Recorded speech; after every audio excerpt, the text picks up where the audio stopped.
3 devotionals from a.w.tozer on morals. The first is titled, A Great Moral Blunder. Of all the people on the earth, the nation of Israel surely was the best prepared to receive the Christ of God. The children of Abraham, they were called to be a chosen people in an everlasting covenant with God the Father.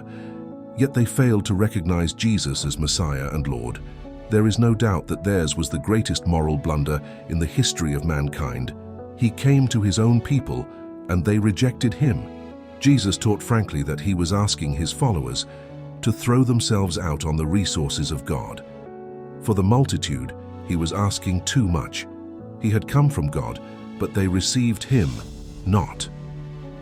It seems to be a comfort to some Christians to sit back and blame and belabor the Jews, refusing to acknowledge that they have information and benefits and spiritual light that the Jews never had. It is surely wrong for us to try to comfort our own carnal hearts by any emphasis that Israel rejected him. If we do that, we only rebuild the sepulchres of our fathers, as Jesus said. The next is titled, A Moral Announcement. What is God saying to his human creation in our day and time? In brief, he is saying, Jesus Christ is my beloved Son. Hear him. Why is there rejection? Why do men and women fail to listen? Because God's message in Jesus is a moral pronouncement. Men and women do not wish to be under the authority of the moral word of God.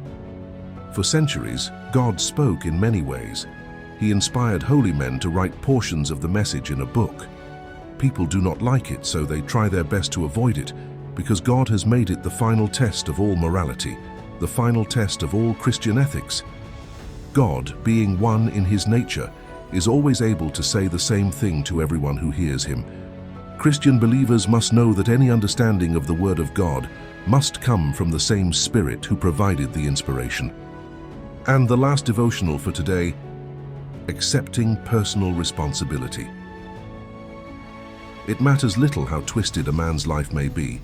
There is hope for him if he will, but establish a right attitude toward God and refuse to admit any other element into his spiritual thinking.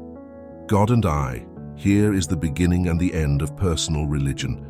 Faith refuses to acknowledge that there is or ever can be a third party to this holy relation. Attitude is all important.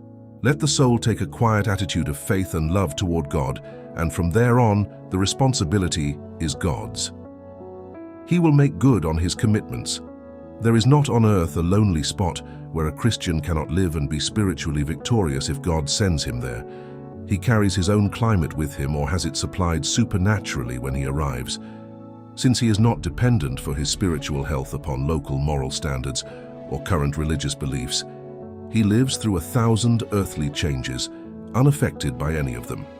He has a private supply from above and is in reality a little world within a world, and very much of a wonder to the rest of creation. Because this is true, we can easily see why we should never blame our spiritual failures on others. The habit of seeking weak consolation by blaming our poor showing on unfavorable circumstances is a damaging evil and should not for one moment be tolerated.